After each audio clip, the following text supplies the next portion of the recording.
Thank you, Mr. Sharma, and I welcome the opportunity to debate this topic. I've been calling for this debate for some months, and I thank the 156,000 electors who've voted for us to have this debate today. And the pandemic treaty must be viewed in coordination with the changes, the proposed amendments to the international health regulations.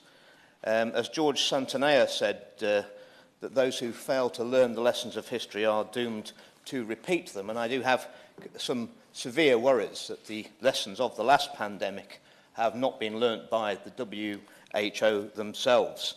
And we are in danger of giving them more powers to enable them to overreach themselves and repeat those same catastrophic mistakes again. I would like to start by talking about the WHO itself. As my honourable friend for Don Valley pointed out, it was founded in 1948, a specialised agency of the United Nations responsible for international public health. It consists of 192 member states, basically the whole of the UN membership, excluding Liechtenstein and the Holy See. And it was based originally on a WH constitution, which is still today, but this constitution will be fundamentally changed by the two instruments that are in the pipeline following the COVID-19 pandemic. The WHO is domiciled in Geneva, and so it has special status. Its employees are exempt from tax, and they and their families all have diplomatic immunity. It is indeed a supranational body, unelected, and unaccountable. I think my constituents would fear that. How is the WHO set up? Well, it has something called the World Health Assembly. It meets yearly in Geneva. It's a legislative and supreme decision-making body of the WHO. It elects the Secretary General, the Executive Board, and votes on policy and of the WHO. And the current chairperson of the World Health Assembly at the WHO is a gentleman by the name of Harsh Vardhan. In 2021, Mr. Sharma, the Indian Medical Association, the Indian version of the BMJ, the largest association of doctors in India, issued a statement when he objected to Vardhan, who was endorsing Coronil, a product that was being made in India. The IMA, the Indian Medical Association, questioned the ethics of a health minister, Mr. Vardhan, the health minister at the time, of that country to release a fabricated and unscientific product onto the people of India. He's since gone on to become chairperson of the WHO, who are going to be presiding over this new treaty that's going to be sitting before every government in the world. Given that he resigned from the cabinet in India over this controversy, why has he ever been trusted with greater responsibility? It seems he's failed upwards, like many at the WHO and the WHA. So, the original ideals of the WHO were completely laudable. The WHO is to serve the health of the people. It's governed by its member states who will implement health policy in the interest of our people. State sovereignty and the rule of law will be respected. That's under Article 3 of the International Health Regulations, before they're amended. People's self-determination will be fully respected. All human rights, conventions and other acts will be respected that countries have joined up to. That was protected under Article 54 of the original regulations of human rights. But who's now funding the WHO? Like many of our regulators in the UK, the MHRA, 86% funded by industry sources. The Joint Committee on Vaccination and Immunisation, in their personal declarations, they declared over £1 billion of interests in Big Pharma, the thing they were set out to regulate. This undermines public confidence. Well, the WHO now is no longer anything like majority funded by its member states, the people who it is seeking to control. It's 86% funded by external sources. I'm not sure that my honourable friend for Winchester is correct. The UK is not the third largest donor. The second largest donor. It's the third largest donor. The second largest donor after Germany is the Bill and Melinda Gates Foundation. And I think Gavi is the fifth. So you add those together, they are the biggest donors to the WHO. And you have to think, why are they doing this?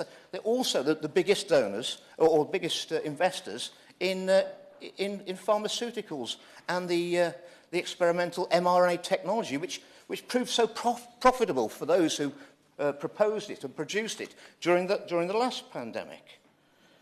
Indeed, the WHO, it says the member states' contributions to WHO funds have been capped and today account for only 16% of WHO's total budget, with an increasing share of funding to WHO coming from voluntary contributions, where donors direct funding according to their priorities. Well, their priorities might not well be the priorities of my constituents in North West Leicestershire or the electorate in the UK, but he who pays the piper calls the tune.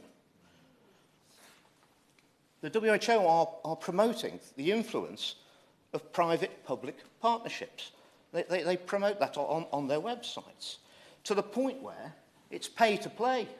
Anyone can buy influence at the WHO. It's just going to cost you money. And when it comes to when they're consulting, their own internal report, their survey evaluation, final report, May 23, 23rd of May 2022, the various interest groups have more input to the WHO policy than the member states. It said under the WHO's own figures, the member states' only participation was 40% of the input, whereas 60% came from non-member states and 276 stakeholders. So it's clear there's a strong external influence on the policy of the WHO, an entity which, if the amendments to the International Health Regulations and the Pandemic Treaty were to be passed, and doing nothing is not an option. If this House does nothing and does not vote, they will come to pass by May 24. So doing nothing is not an option. It isn't going to go away. So the WHO's intermediate study says the WHO is an international organisation created as a sub-agency of the United Nations for the objective of obtaining the highest possible level of health for all people. But at what cost? At what cost? What cost to democracy? What cost to individual freedoms? It is now 80% funded by non-member states, and it is heavily influenced. And it also, during the pandemic, it took extra powers called the fact that it could define information. It took on a position, and this will be enacted in law and binding in those two new instruments, that the WHO has the ability to say what is disinformation. And when anybody says to you that the science is settled on any issue, I suggest that this House would smell a rat straight away, because science is never settled. There is always open for modification, for new things to be discovered, theses to be refined. And what the WHO is saying is that the WHO will be the arbiter of what the science is. And that cannot be right. It's a bit like someone saying the market's changed. Well, in my experience, it never has. So that is a huge grab of power. And the two instruments, the Pandemic Treaty and the amendments to the International Health Regulations, are progressing in parallel. And for those who, I just really worry whether colleagues in this have actually read the treaty, because clearly, you know, when you take out the words "not binding" as an amendment, it then becomes binding. You know, these are binding treaties. If we do nothing, these treaties are binding. They're legally binding across all the nations. They're bringing in an idea called One Health. And this then extends the ability of the Director General of the WHO to call a public health emergency of international concern, which incidentally is abbreviated to FAKE. FAKE. So, and it says that he can bring it in on the suspicion, the risk of an international incident. It doesn't even have to be about a pathogen that's affecting humans. It can affect animals. He's taking the powers because of the environment, or an increase in the levels of CO2. I suggest that honourable and right honourable members read the treaty. It's a massive extension of powers, and at the drop of a hat, one man, Mr. Tedros, can call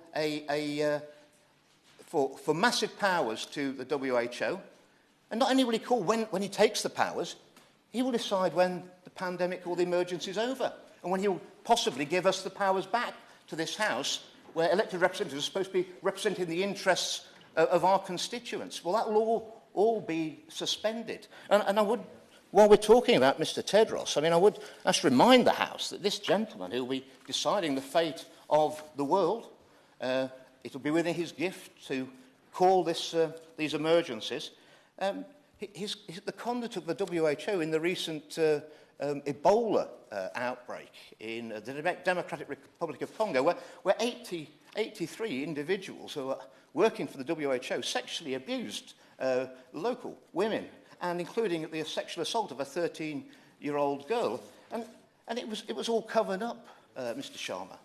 And in a leaked document from the WHO, which would have been in front of Mr. Tedros' committee, a confidential UN report submitted to the WHO last month concluded that the manager's handling of the case didn't violate WHO sexual exploitation policies because the woman concerned was not a beneficiary of WHO aid since she didn't receive any humanitarian support. That is completely unacceptable. If that's the rules of an organisation that will be deciding whether my constituents are locked down for 6 months, 3 months, and whether they can go and see their granny, I don't think it's acceptable. Also, these new treaties, they compress the time for governments of mandatory reporting lines of 72 hours from when a risk to public health has to be reported to the WHO, and he'll make a decision. This is far too little time for any research, any meaningful research to be done as to what the real risk is, and it will lead to lots of potential for false alarms and unnecessary disruption. These are huge powers that these two instruments would seek to take away from this Parliament and every other Parliament around the world. And they need to be considered very, very strongly. Sticking your head in the sand isn't going to do. It won't do for my constituents. You know, if we learn anything from the vote we had in 2016 is that people in this country, they do not want to be ruled by unelected, unaccountable bureaucrats. And there's no one more unaccountable and unelected of people in the WHO who don't pay tax, and they and their families have immunity from prosecution because they've got diplomatic immunity. They're also under the huge financial interests of whoever wishes to fund them. So many experts are now saying that these two instruments would fundamentally reset the relationship between citizens and sovereign states, not in this country, but also around the whole world. Unelected, unaccountable, top-down, supranational body, the WHO. What these treaties will do will empower that Director General to impose sweeping, legally binding, they are legally binding directions on member states. They'll be forced, they have the power then to force companies in this country or any other country to manufacture certain medical treatments and to export them to other countries and be told to do it. It'll have the power to shut down any business in this country, regardless of what the local people think or even this Parliament thinks. It takes away all the protections that being in a democracy offers. It actually takes away Article 3 in the original Constitution, which is the respect of human right and dignity. That goes and is replaced by a bland statement saying that there will be equity. And equity means whatever it means. It means that everyone's going to be treated equally. It also means that one solution to any international problem around the world. And that leads to an all-or-nothing situation, Mr. Sharma, where if the WHO got it right, and if we want to go in, if I have the time, I'll go into everything they got wrong in the last pandemic. If they get it right, okay, maybe okay. But if they get it wrong, that's the whole of humanity has got it wrong. There's no competition, and if there was only one car manufacturer, only one solution, I'm not sure it would be the best car that we could ever have. I think competition between nations for solutions is a good thing. I have grave concerns over these two instruments. And we have grave concerns. I have grave concerns to consider who's actually running and controlling the WHO organisation. It'd be foolish not to see that big pharmaceutical giants with their lobbying power, they have huge influence over the direction of the WHO. And like many multinational corporations, their size and scale supersedes even national governments. with over 80% of the WHO three-year budget now specified funding, and they have the ability to direct policy. I think it's fair to say we're drifting away from the WHO's original noble ethos of promoting democratic, holistic approach, cooperation to public health. The WHO let us down over COVID with their response. In January 2020, as already been pointed out, they were still telling us that there wasn't person-to-person transmission of the virus. That was wrong. That was wrong. And then they prescribed lockdowns and mass vaccination during a pandemic which drove mutations.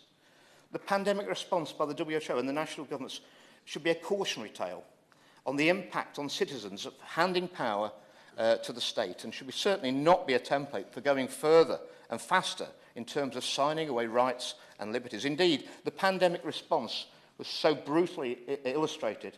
The profit-optimised version of the greater good pursued by the WHO often clashes with children's health.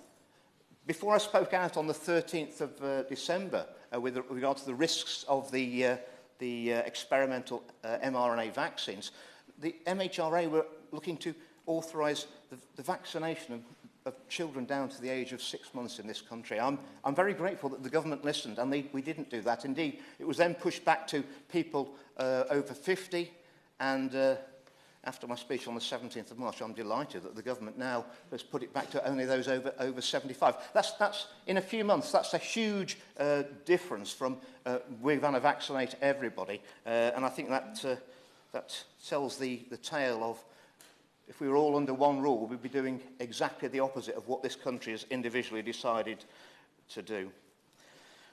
So while we're on the subject of opaque, undemocratic organisations, it's interesting to see what the EU are doing.